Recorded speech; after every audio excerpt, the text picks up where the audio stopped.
Welcome back to the Under 24 podcast. I'm your host, Jeremy, and I'm joined, as always, by my co-host, Jason. How you doing, man? Pretty good, bro. How you doing? Doing good, man. So, season's getting closer and closer. Can't wait. Yes, sir. Let's get into it. So, on Saturday, Cam Newton decided to sign with the New England Patriots. The Patriots got a former MVP who got released by the Panthers after they decided to move on from him. This helps both sides as Newton can become the great QB he once was, and the Patriots as they can have success. But for you, Jason, are the Patriots Super Bowl contenders again? Um, I wouldn't say that they have that type of talent. You see that they had a spectacular defense last year. You could probably think of them as the number one or number two defense ranking before behind the San Francisco 49ers. But that defense had a lot of losses in free agency, like Kyle Van Noy, Jamie Collins, Jaron Harmon, and a couple others. And I think that really lowers the defense's strength by a significant extent. And there aren't too many glaring holes, but I believe that even though those holes are filled by decent players, I think they could definitely have some better players at those positions to be able to really be thought of as full-fledged Super Bowl contenders. Having said that, though, I really do think that they are definitely playoff contenders. And I think that because Cam Newton was still an MVP a few years ago, and he can play at quite a high level when healthy, as we last saw before he got injured.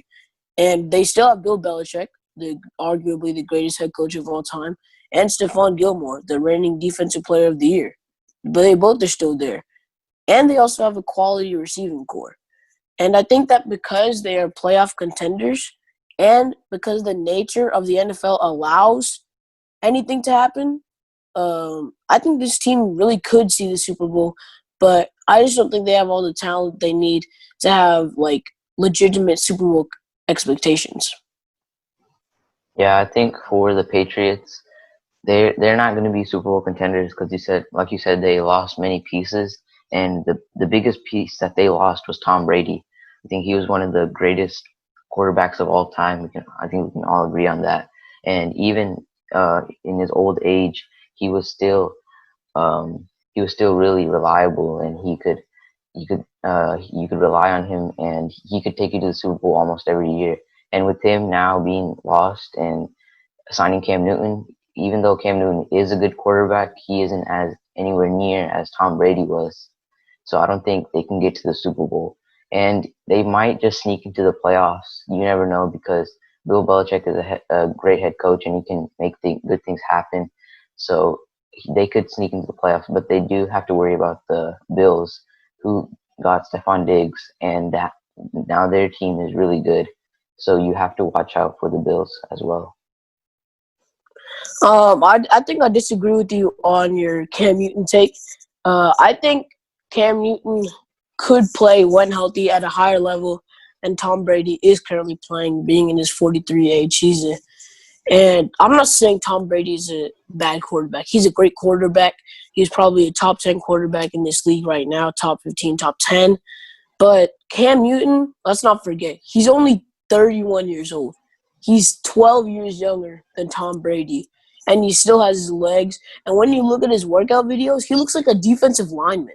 Like, this guy is putting in the work, bro. And I really think that because he's been able to put in that work and the fact that he still has his legs, he's able to use mobility to move the chains to get yardage, because of all that, factoring in his improved accuracy, I think that he will be able to play at a higher level, which causes them to get to the playoffs. And like I said, anything can happen in these NFL playoffs because it's only one game per series. And because Yeah. of that, I feel like they could make the Super Bowl as long as they make the playoffs. Yeah, but for me, I think like Tom Brady he helps his offense.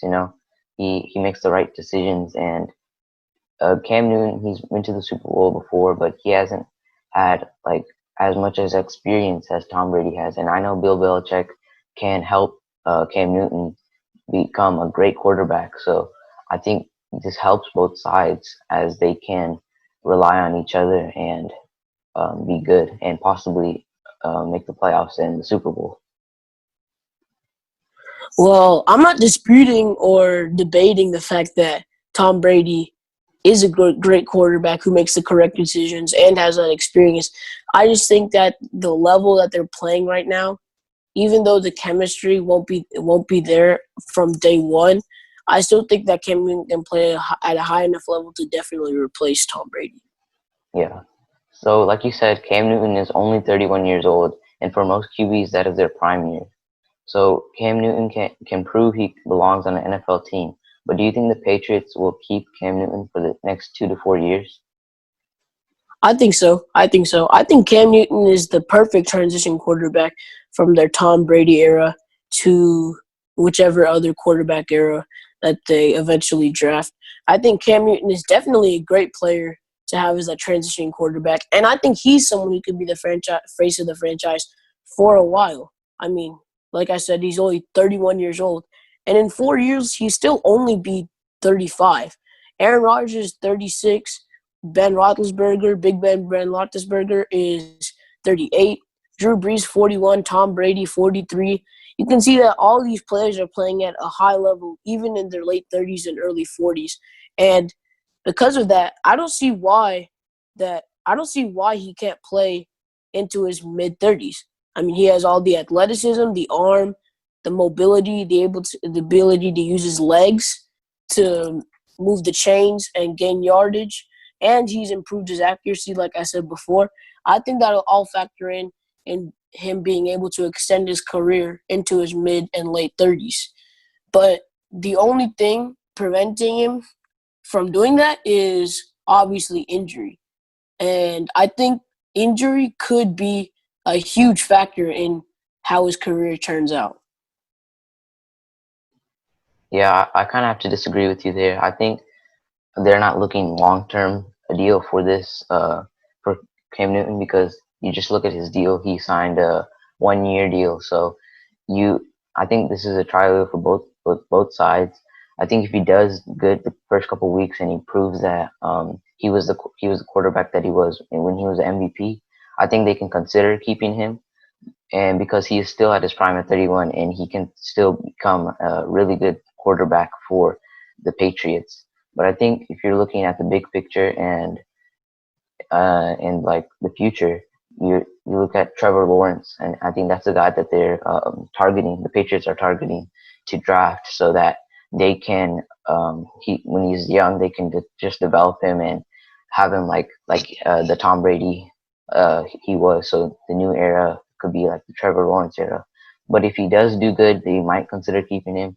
But I think they will be looking to draft Trevor Lawrence. No, I'm not debating the fact that um, he won't be the face of the franchise for the next 20 years like Tom Brady was in 2000, but I think he can be a good transition quarterback. And currently, if Cam Newton does, this is a prove-it-year contract Yeah, for Cam Newton to see if he can continue to play at a high level after all the injuries. yeah. This is And kind I of his feel like this is kind of his like last like chance, yeah, to his prove. last chance. Yeah, Yeah. And I feel like if he is able to prove himself, then he will be able to play with them for the next couple of years. Or he could be a veteran starting QB for another team after he proves this deal. But I feel like if they are targeting Trevor Lawrence, which I'm pretty sure everyone would. If they are targeting him, I feel like they would probably have to trade up because I yeah, think Cam Newton will be able to prove himself. And because of that, they may have a lower draft pick and will have to trade up for Trevor Lawrence. I definitely think that the Patriots aren't considering him as their like future, but I definitely think that they are giving some thought into him being their transition quarterback. yeah. I think for now Cam Newton is like the interim. Like I think he's just Yeah, a replacement yeah, for now. But if he does do hmm good, we might see him for become a that. couple years. Yeah, for a couple years. So let's go to the NBA, and the NBA had a transaction window from June 23rd at 12 p.m. Eastern Time until June 30th at 11:59 p.m. Eastern Time. Teams had to teams could sign players, but they had to make an open roster spot to sign these players. If a player opted out or got waived by the teams could sign a player in free agency that had played in an NBA game. So these are the players that opted out, whether it's due to injury, COVID reasons, or just other personal reasons. From the Brooklyn Nets, DeAndre Jordan, Wilson Chandler, Nicholas Claxton, Kyrie Irving, and Kevin Durant are all sitting out for the rest of the season. For the Dallas Mavericks, Dwight Powell, Willie Cauley-Stein, Courtney Lee, and Jalen Brunson are all out for the season. For the Houston Rockets, Thabo Sefolosha opted out, and newly signed Rocket David Nwaba will be also sitting out.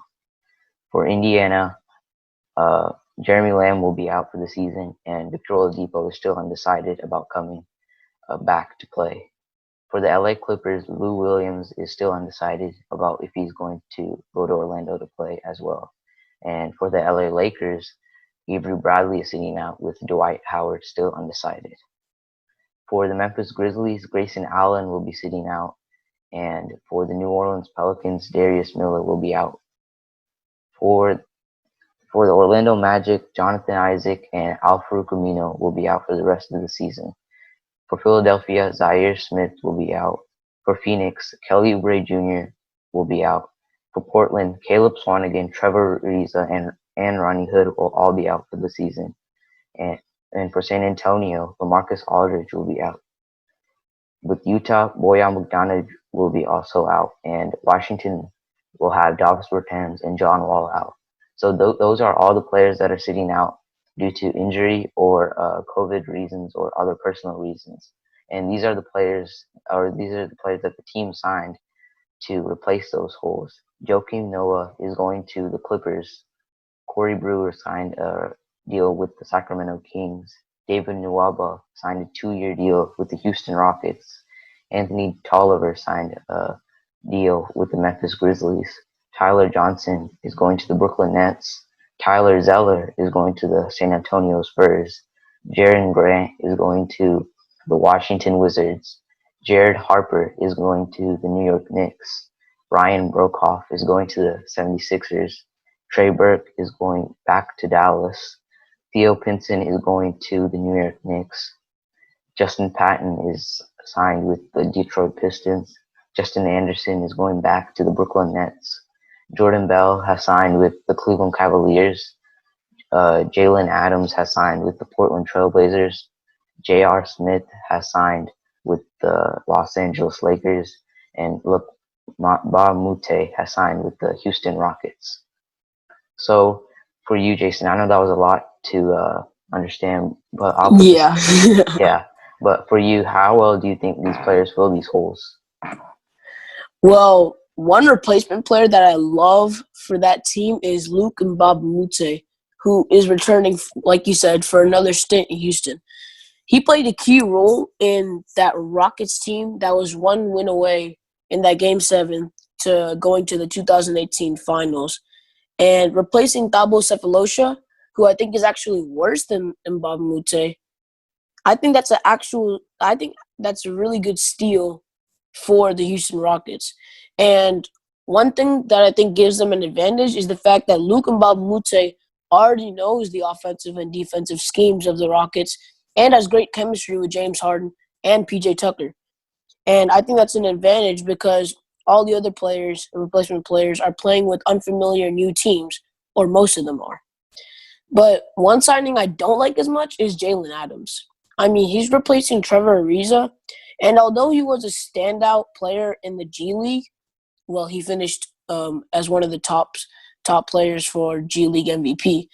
Although he was able to do that and could be a very nice surprise for the Blazers, I think they shouldn't have taken that risk because a lot of other available players have playoff experience and have proven that they can play at the high level in the NBA.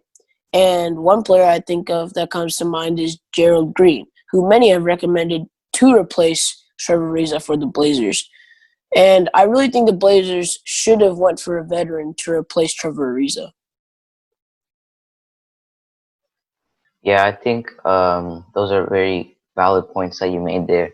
But A move that was anticipated was the J.R. Smith move with him going to the Lakers. I think he was a great replacement for Avery Bradley as he's a pest on defense and he can shoot well, and I think he's a better shooter than Avery Bradley. So I think that helps the Lakers a lot. But J.R. Smith has to get used to the offense and the plays, so that's going to be kind of hard for him. But I think a sneaky move is the Ryan Brokoff deal to the 76ers. This gives the 76ers more floor facing and helps them stretch the floor because he is a laser 3-point shooter and he's almost 40% from three. So that helps. Now they have two really good shooters in Furkan Korkmaz and Ryan Brokoff. So now that adds 3-point shooting to the 76ers, which they didn't have a lot of. And like you said, Bob Mute is another good move because he's a really good defender and he knows the play style in Houston. So that was a great replacement for Thabo Sefolosha, as now he can um, take them possibly to the finals. Yeah, I definitely agree with you there. And I think Ryan Borkoff is a great signing for the Sixers, as you said, but not only because of the floor spacing, but because I think they need another piece in the second unit to bring their second bench scoring up. I mean, last year they didn't do so well. This past season they've gotten better in second unit scoring, but I still think they need that final piece to really get serious in the playoffs. But knowing the Sixers and how Joel Embiid and Ben Simmons coexist, it'll probably be interesting to see how well they do in the playoffs. Yeah, I think this helps all the teams that all players that they sign, but some are a little questionable, to say the least. Yeah, I definitely agree with you. How do you think the Justin Anderson pickup helps the Nets? I mean, for the Nets, I think I lost all hope for them because they lost almost all their So many players. players. Yeah, the only players that they really have now is Spencer Dinwiddie, Karis LeVert, and Jared Allen, whom I think Yep. is they're good players, but just just them on their own, I don't think they'll be able to get it done, especially without a bench because that was usually their bench unit with Spencer Dinwiddie and Jared Allen coming off the bench. So now you with Justin Anderson, he can he can help defend players. He's not a great 3-point shooter, so he can get into the paint. He's a great defender for the Nets, but for now, I don't think the Nets are really hoping on any playoff success. Yep, definitely agree with you there. Yeah. So since most of these players are sitting out, their chances to win a championship are lower. Many teams have signed great players, but some haven't. So for you, did the favorites to win the championship change? And if so, who is your favorite? Nope. I still got the Clippers. And I actually think that the odds are boosted for these Clippers. And although some other teams got better, they had to replace players. And that means that they had to neutralize the loss of losing a player by adding that player. And I think one example is J.R. Smith. Because although they added J.R. Smith, they had to replace Avery Bradley with J.R. Smith, meaning they lost Avery Bradley and got J.R. Smith. So instead of an addition, they equaled it out. But the Clippers aren't expecting to lose any players, and Doc Rivers said Lou Williams is probably going to play.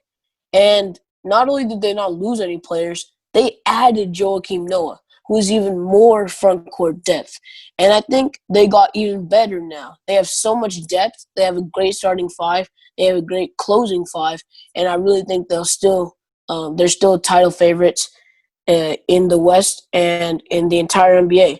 And because of all the other teams equaling out their losses and the Clippers got better, I think this will definitely boost their odds to win the ring.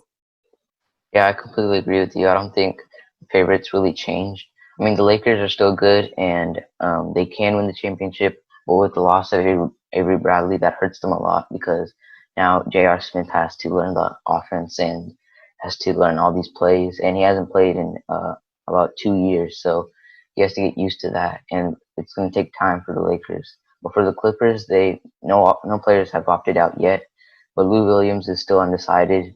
Like you said, Doc Rivers said he is probably going to Orlando. So for the Clippers, they have so much depth and so many players that they can play, and like Lou Williams, Montrezl Harrell, Markieff Morris, Landry Shamet. I could go on and on, but because that team is so stacked, and that helps especially during this time, during a time where you don't know if players are going to get injured or not, and if players do on the Clippers, they have backups that can help and play those roles that other players had played. So I think that helps the Clippers a lot. And with the loss of Avery Bradley to the Lakers, I think that just boosts their chances to win a championship this year. Yep, definitely agree with you on that. But I have one question. Do you think the Milwaukee Bucks, should have done anything? Because they didn't make any roster moves, and I think they could have definitely used the help of at least one of these free agents. I mean, I don't think they really needed to sign anyone because they had a lot of veteran presence in Kyle Korver, and who has had playoff experience before, and Wesley Matthews. They have veteran guys and they have a group of young guys. So I don't think they needed to really sign anyone because you look at other teams that are like top on the top stand of the standings, like the Raptors or the Lakers or the Clippers. The only reason the Lakers signed someone is because they lost Avery Bradley. And for these top teams, I think they're not looking to sign anyone because they want to get into the playoffs and try to win as much as they can because it's going to take time for these newer players to learn these plays. Like I said, so for teams like the Bucks, I think they should have they did the right thing by not signing anyone because now they don't have to teach anyone and they can just move on and just go to the Orlando and play.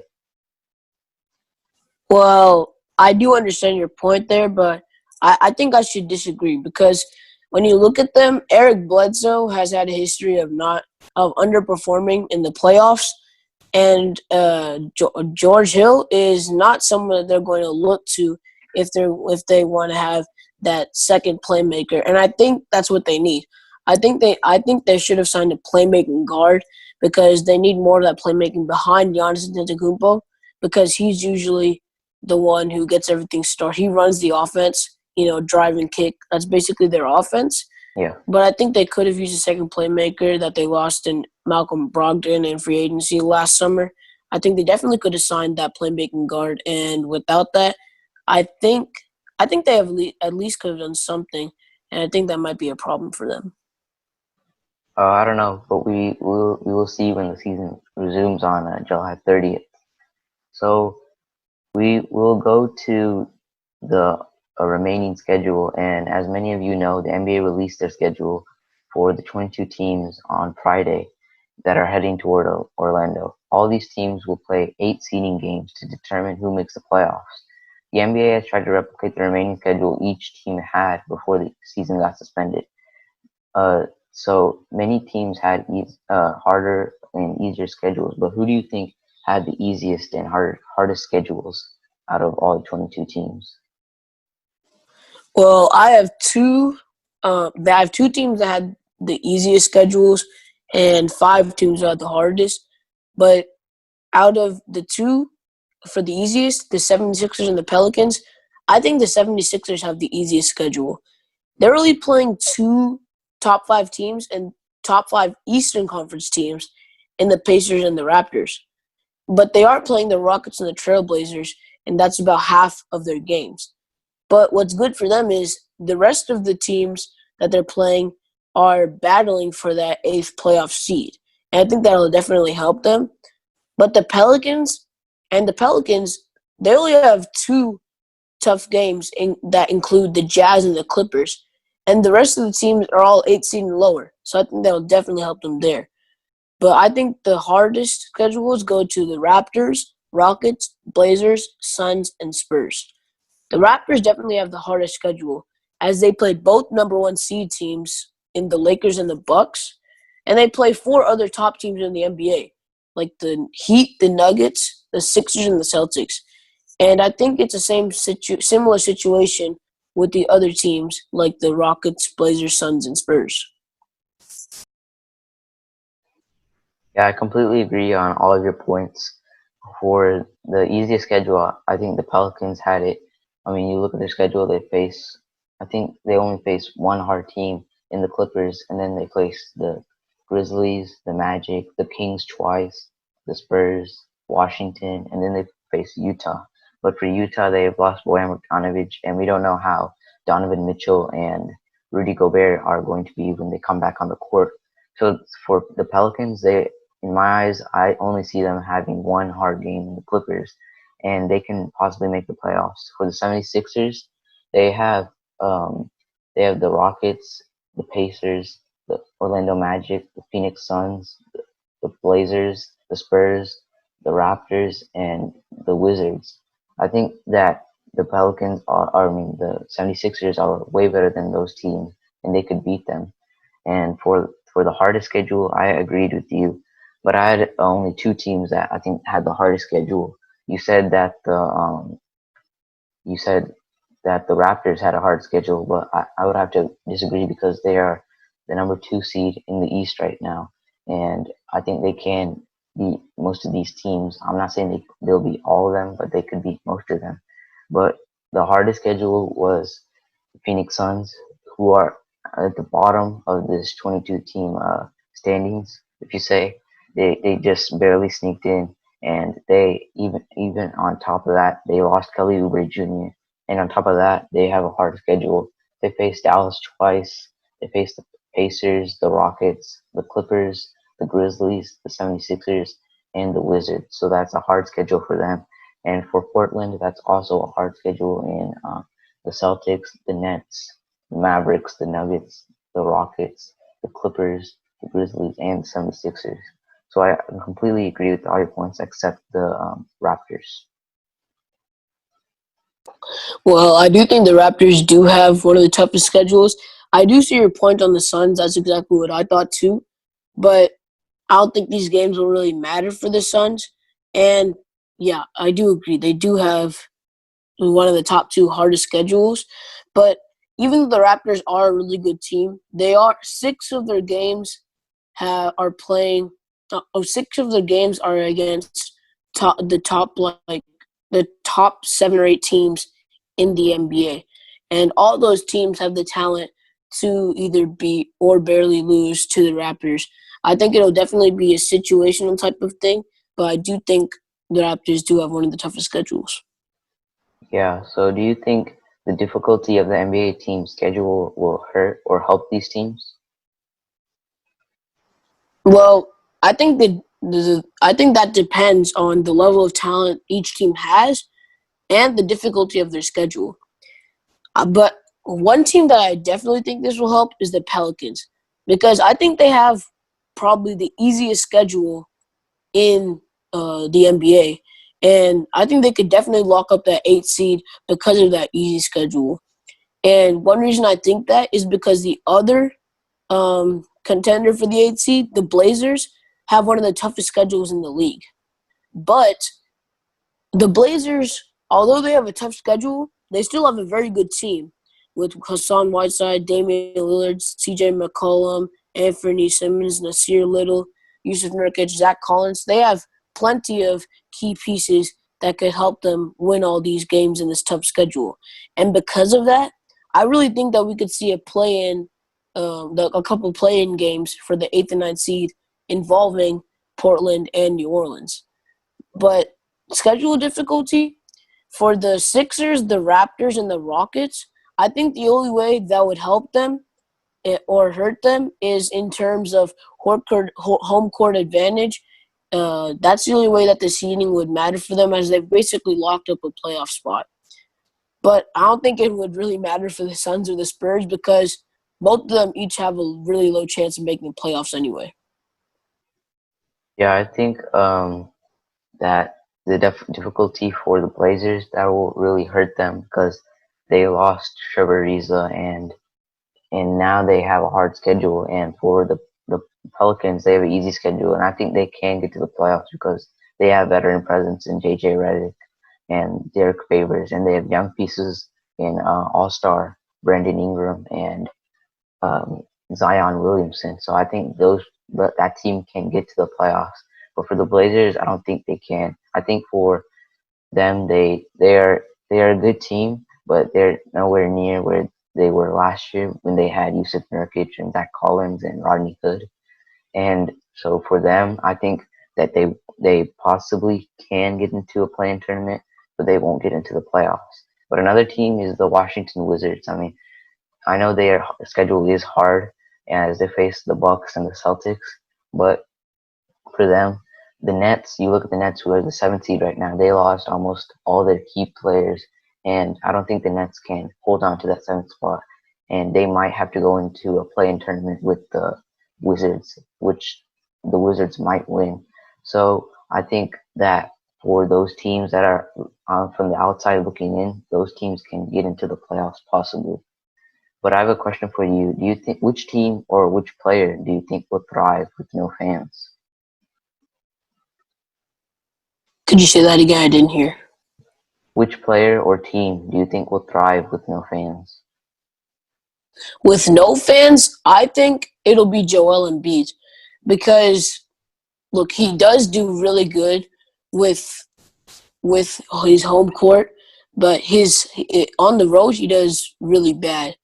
Um, but that's because he feels that he has to put on a show for those home fans, and that's why he plays so well at home.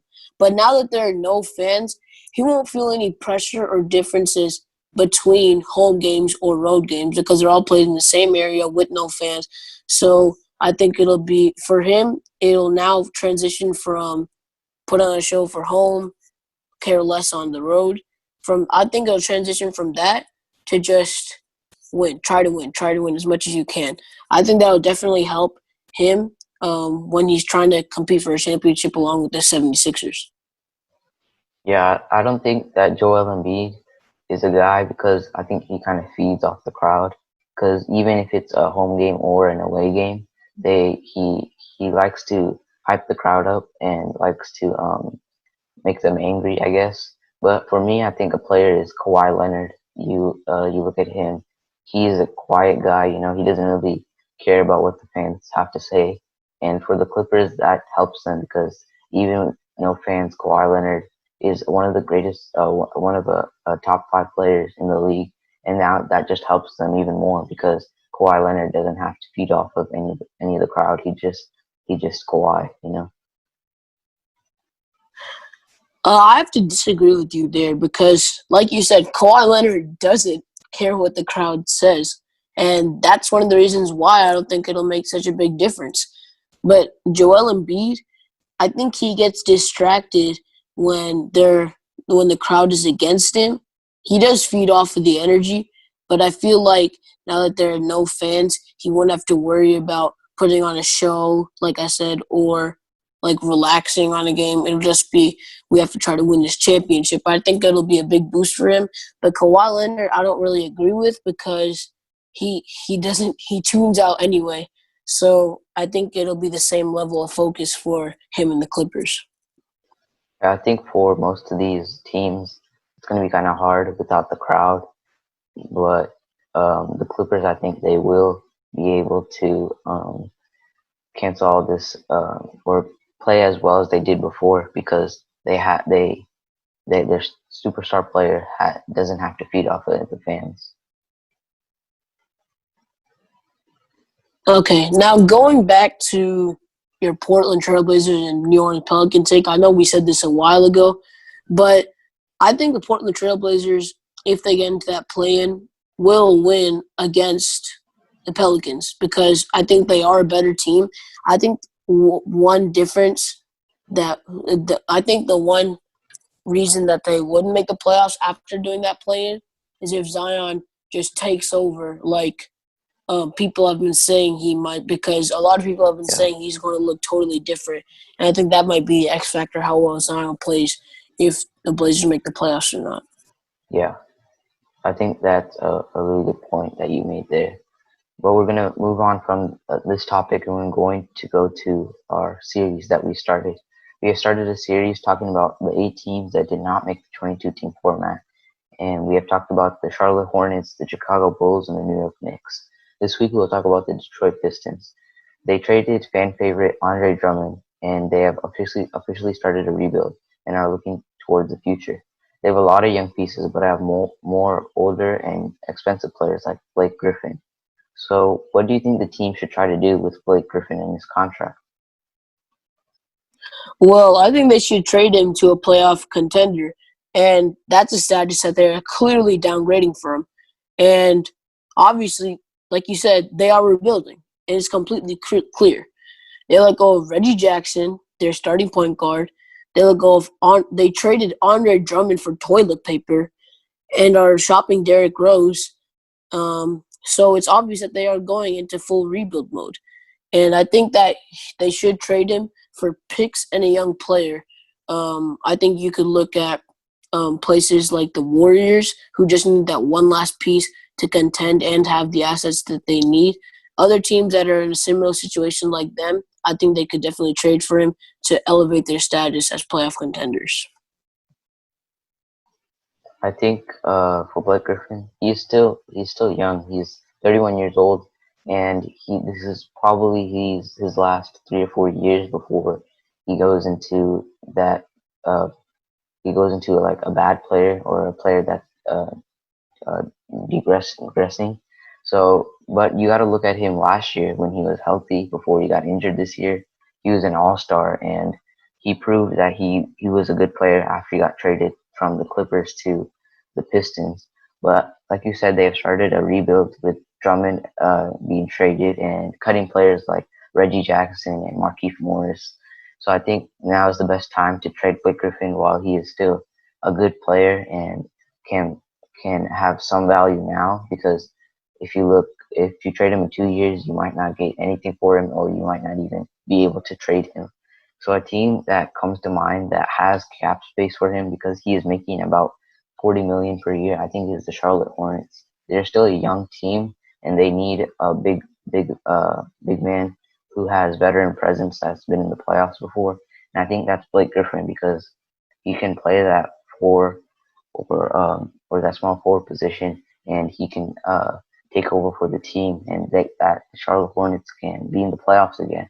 Because this year they have really proven to be a good team, and we didn't expect that, because that was because of Devontae Graham and PJ Washington. But with adding Blake Griffin, I think that they can become a great team and they can make the playoffs. Well, I'd have to disagree on you there. The Charlotte Hornets are a good team, and it's for the exact reason that you said. They surprised a lot of people, but now that they didn't make the 22 team format, now people will have time to game plan because now they are ready. Now they have PJ Washington and Devontae Graham on their scouting reports. They know that they're going to be their main focal points, and because of that, I think they will um, put back on their expectations to do bad and rebuild for the next couple of years. But I don't think I think that Blake Griffin shouldn't have his talents wasted on that type of team. I think he should go to a playoff team that actually has a chance of winning a championship, because you don't want to see like in Jordan Bradley Beal. You don't like to see all-star caliber players on terrible teams that don't deserve to make the playoffs or are lottery bound. I think that because of that, he should look to be traded to a playoff contender so that his talents won't be wasted. I think I don't really agree with you on that part, because he's had about 10 years to do that, and he has been on a playoff team with the Clippers, and they haven't really been able to get over that hump and make the finals. So I think now is just the time to uh, have him as a valuable veteran that can help a team go to the playoffs and possibly win a couple rounds. But for for the era we are in now, a lot of players are being paid a lot of money, and if you look at all the cap situations, if you look at the big team or the top teams like the Lakers or the Warriors or the Bucks that have a huge payroll, they won't really be able to afford Blake Griffin by trading for him, even with trading one of their bigger contracts. So I think for the Pistons, they need to trade him to a team that's a playoff team or an 8 seed, but not a team that is rebuilding again. Yeah, I agree with you on that point, but one of their bigger contracts, like the Warriors, they have Andrew Wiggins, someone they could build around, or even Draymond Green. They have like people like teams like them have assets and contracts they can use to trade for him, and I think those types of teams would be good for him to go to, so that he can finally win at least one ring in his career. I think for the Pistons, they're looking for some picks and maybe a young player. So I know the Warriors have the Timberwolves picks and they have Draymond Green and Eric Pascal, but I don't think that's enough to get it done because Draymond Green is making a lot of money and they don't want to be in that same situation again as they were with Blake Griffin. So I think for them, they're going to try to trade to a team that has young pieces and is going to possibly go to the playoffs. Yeah, I can see your point. Yeah, so like I mentioned before, the Pistons have many young pieces who can be elite players. One guy who has stepped up his game is Christian Wood. This is his fifth team, but he has proven to be a reliable and efficient player. So do you think Christian Wood is a reliable piece, and do you think the Pistons can build around him? Yep, I definitely can. Now, I'm about to lay out all these stats because I think everyone needs to hear this so that I can prove my point. Over the past 15 games, Christian Wood has been averaging 22 points, 10 rebounds, 2 assists, 1 steal, and 1 block per game. An incredible stat line for a player who people didn't really know of. And along with this, he's been shooting 41% from 3 on 4 attempts per game over the past 15 games as well. So he's a pretty good 3-point shooter, as you can see. And along with that, over the past 15 games, he's also been shooting 57% from the field. So he does have a good shot selection and is pretty efficient. Now, I know people think, oh, it's just empty stats on a bad team, but it's really not. Because even though they've only won 2 games in that 15-game stretch, they only lost 6 games by more than 7 points. And he's only 24 years old and has a ton of defensive potential. And I really think that if the Pistons continue to develop him correctly, he could be their next all-star big man. Now, I would have to completely disagree with you there. I don't think Christian Wood is a guy that What? I think they don't need to. They're not going to really build around him because they're a team that are lower in the standings. So they're going to be a team that's going to get a good high draft pick, and they can get a player like LaMelo Ball or Cole Anthony possibly if they fall if he Yeah, and falls in. those players will work perfectly with Christian Wood being such Yeah, a but good big man. no, but you said that you can rely on Christian Wood as their cornerstone and as their building piece. He I could don't be think one of them. He's a reliable piece. That was the question. Could they build around him? Is he a reliable piece? I think he's a reliable piece on a team that could make the playoffs, and eventually I think the Pistons could. And a lot of people have said he's definitely someone they can build around. I don't think they're going to be able to build around Christian Wood because you look at his stats his entire season with Detroit. He had 21 minutes and he had 13 points, which is pretty good. But if you Yeah, want, but he was behind Andre Drummond. But once he got traded, he's been doing fantastic. well, how many games have they won since he got traded?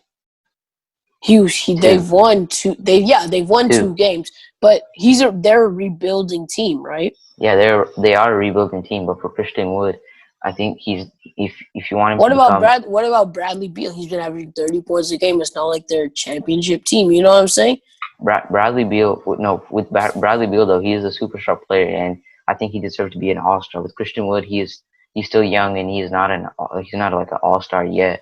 And I don't know if he can get to that level yet because this is his fifth team, and he went undrafted in the 2015 draft. Yeah, well, people So didn't notice him, but now that people have noticed him, he's a rising star. I think that he will be able to be a reliable piece. No, I don't think so. I think he can become a really good second option or third option. Yeah, But yeah, that's what I'm saying. He's a real lot. I'm not. He's definitely not someone who's like who can be a superstar. I don't think, but I think he's someone that they could build around as like how a Paul George, like a number two option to a Kawhi Leonard, someone like that. yeah, but you said that he was like a guy that you could possibly build around, and I don't agree with that part. Okay. I think for the Pistons, they can be a good team with in the next 4 or 5 years with two young players um, in the draft that they get, and then they have Christian Wood as their co-star or third option. Yeah, yeah. I definitely think that he could be a co-star, and he's someone he's a reliable piece, someone that they could build around along with another player. I don't think he will be the face of the franchise, but he's someone they can build around along with his second co-star, the number one option. Yeah. So thank you for listening to the Under 24 podcast. Remember, we post every Friday on this channel. Make sure to subscribe and share this video as well. We hope you enjoyed this episode, and we'll see y'all next week.